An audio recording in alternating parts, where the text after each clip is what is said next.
Welcome to our channel. Today we how to cancel your membership with Blink Fitness easy tutorial step by step clearly. To cancel your membership with Blink Fitness, start by gathering your account details. Visit the official Blink Fitness website. Log into your account using your email and password. Once logged in, navigate to the membership section. Look for the option that says Cancel Membership. Click on that option to proceed. You may be prompted to provide a reason for cancellation. Select your reason from the drop-down menu, if available. Carefully read through any cancellation policies presented. Confirm your decision to cancel by clicking the appropriate button. After submitting your cancellation request, check your email for a confirmation. Keep that confirmation for your records as proof of cancellation. If you experience any issues during the process, contact Blink Fitness customer support. You can reach them through email or by calling their customer service hotline. Always ensure you cancel before your next billing cycle to avoid charges. Once you've completed these steps, your membership will be officially canceled.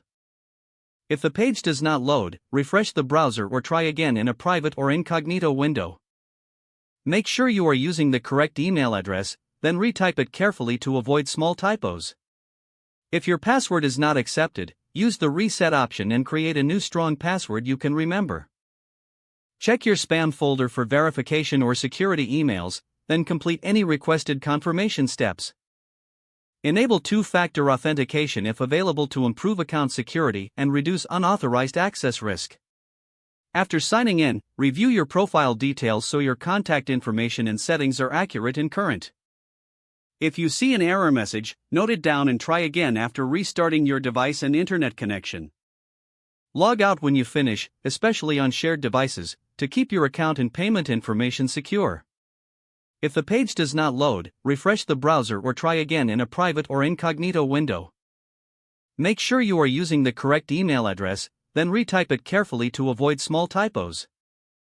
If your password is not accepted, use the reset option and create a new strong password you can remember. Check your spam folder for verification or security emails, then complete any requested confirmation steps. Enable two-factor authentication if available to improve account security and reduce unauthorized access risk. Don't forget to like this video and subscribe to our channel for more step-by-step tech guides.